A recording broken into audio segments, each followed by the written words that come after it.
You know, way back when the folks on the West Coast started growing grapes and making wine, it was a big deal. And trying to shoulder in with all those folks in Europe and trying to be world class, it was a big deal. But why should the West Coast have all the fun?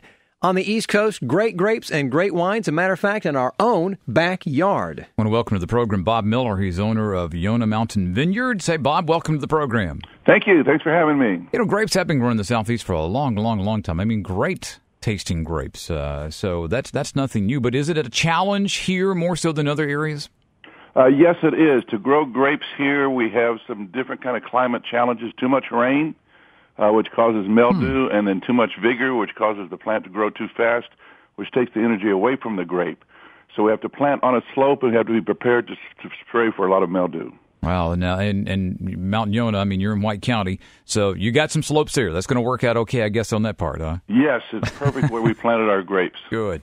Well, recently you guys have taken some awards. Let's talk a little bit about your success, because as hard as it is to grow grapes, you found a way to do it and do it well. Yes, well, we've got a fantastic winemaker in Joe Smith, and in the last 2 years we decided to compete in the San Francisco Chronicle wine contest, which is sort of the Super Bowl of all the wine contests in America. Over 5,500 wines are blind tested. We sent out 6 varietals this year and got 6 medals, 2 gold medals from that. And that's among some of the big guys from California, so we were excited. I got to ask this, and I hope this will be an easy question to answer. When you come from Georgia to California, do they, I guess for lack of a better term, they don't turn their nose up? Let me just put it that way at you, do they? Look down at you. Yeah.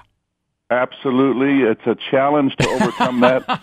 We enjoy doing blind taste tests without telling people where the wine is from. Oh, great. And then once they taste it, they're totally shocked of the quality of the kind of wine we can produce in Georgia. You know what I find interesting about your story, Bob, is this is not something that you've done all your life, but it's certainly a life passion. How did you become owner of a vineyard?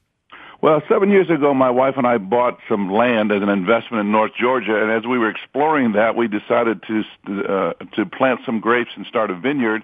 We actually went to NAPA to get some consultants to give us some advice. We tested the soil, found out we have fantastic soil for growing Chardonnay. We think we can make some world-class Chardonnay from our particular area, as well as the Bordeaux blend, the red blend that is our flagship wine.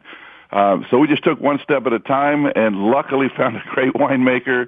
I have a great vineyard manager that's a horticulturist that grows the grapes for us. We have some big plans for the future. We're trying to compete with the big guys. We're trying to go out there and say, Georgia can make as good a wine as anywhere in the world, and let's see how good we can get. Now, you planted first, in 2007? When was your first harvest that you could actually make wine? 2 years ago, but this past year was our large harvest. We did 6.5 tons off our Chardonnay field. We have not had ideal harvest situations since we've had our grapes in the ground. It's been raining too much at harvest time. But in testing our current Chardonnay that we harvested, the 6.5 tons, we're very excited about it. We think it's going to be a great vintage. How many acres planted?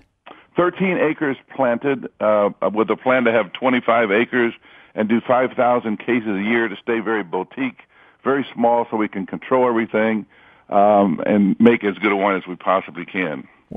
Bob, appreciate you being with us here today. Can I ask one more question real quick? Go ahead. What is the average vineyard, do you think? If you got 13 going to go to 25 acres, what do you think the average is in California where, everybody thinks about winemaking and grapes and vineyards?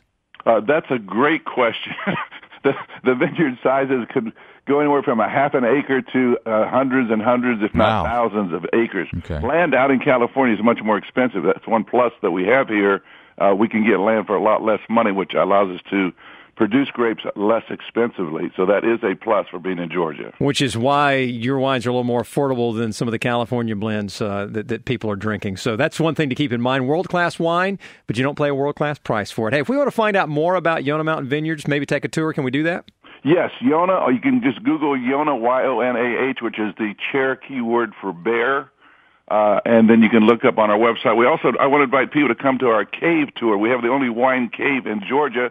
every Saturday we do tours of the cave, and we taste wine out of the barrels. Wow, how about cave. that? It's a lot of fun. People really enjoy it. Well, that will be a lot of fun. Hey, thank you for taking time, Bob, to be with us. Best to your wife, Jane, as well. And we look forward to kind of following along and talking to you in the future about all the great things going on at Yonah Mountain Vineyards. Thank you. Come up and see us, and we'll drink some wine together. Sounds like a winner to me.